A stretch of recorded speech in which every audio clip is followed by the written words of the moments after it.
Ça va. Bonjour. La réflexion que je voudrais avoir aujourd'hui, c'est pourquoi croire la Bible.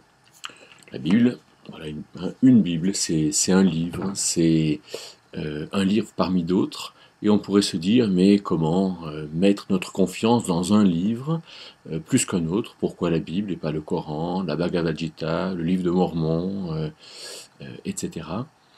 Et je vous propose donc aujourd'hui de réfléchir sur plusieurs points. Premier point, c'est la Bible, livre sacré parmi des livres sacrés. Deuxième point, c'est la Bible, oui, mais un livre assez particulier dans les livres sacrés.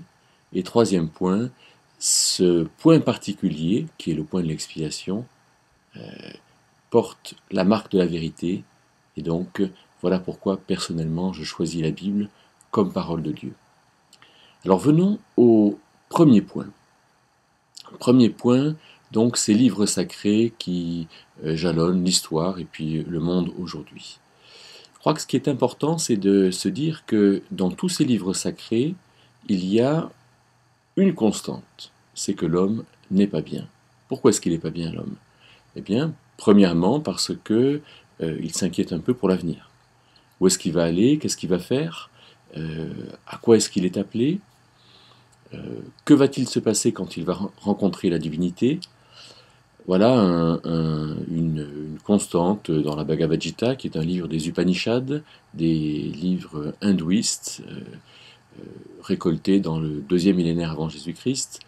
Eh bien, il y a cette rencontre entre Arjuna, qui est un soldat, et puis Krishna, qui est un des avatars de Brahma. Et Krishna dit à Arjuna, voilà, ben quand ça sera le moment, alors regarde vers moi, et si tu regardes vers moi, je te prendrai. Voilà donc un problème d'Arjuna qui est le problème de son devenir. Voilà.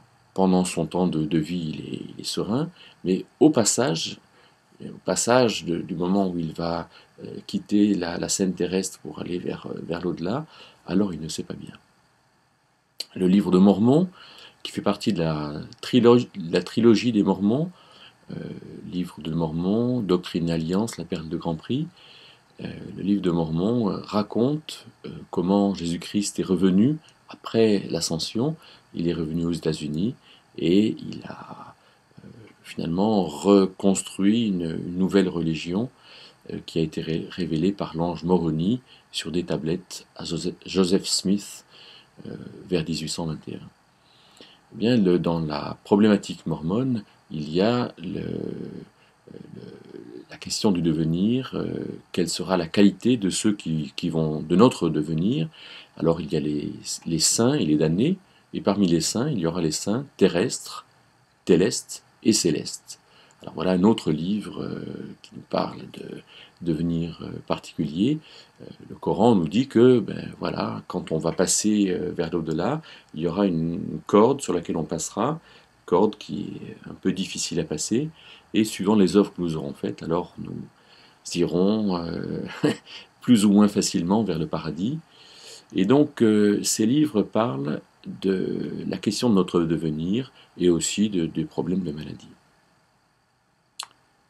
La Bible ne fait pas autrement. La Bible parle également de ces problèmes de devenir et de ces problèmes de présent. Mais alors quelle est la spécificité de la Bible? La Bible, comme tous les livres sacrés, finalement, rend compte de la problématique de l'homme, hein, la souffrance d'aujourd'hui, la souffrance de demain, la maladie, le manque de nourriture, mais la Bible non seulement condamne l'homme, mais aussi elle apporte la solution, c'est que Dieu était en Christ, et Dieu a condamné le péché en Christ, et de ce fait, Dieu nous sauve en expiant notre faute à notre place. Et ça, c'est vraiment l'exclusivité de la Bible parmi les livres sacrés. Et c'est pour ça que je crois que la Bible est parole de Dieu. La Bible nous apporte à la fois le problème et la solution.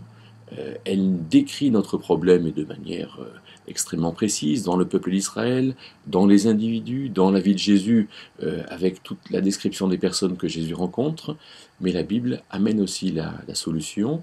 Évangile de Jean, chapitre 20, verset 31. Ces choses sont écrites afin que vous croyiez que Jésus est le Christ, le Fils de Dieu, et qu'en croyant, vous ayez la vie éternelle par son nom. Donc la Bible parle de condamnation, c'est sûr, mais elle parle aussi de salut. Et donc, pourquoi est-ce que je crois la Bible? C'est parce que Dieu se doit de parler. Parce que si Dieu est Dieu, alors Dieu parle.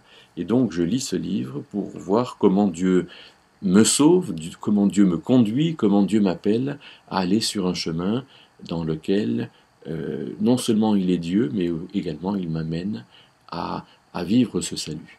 Alors je crois qu'il vaut la peine de lire un peu ces livres sacrés pour se rendre compte à quel point ce livre sacré qu'est la Bible est un livre qui nous sauve et dans lequel Dieu nous conduit.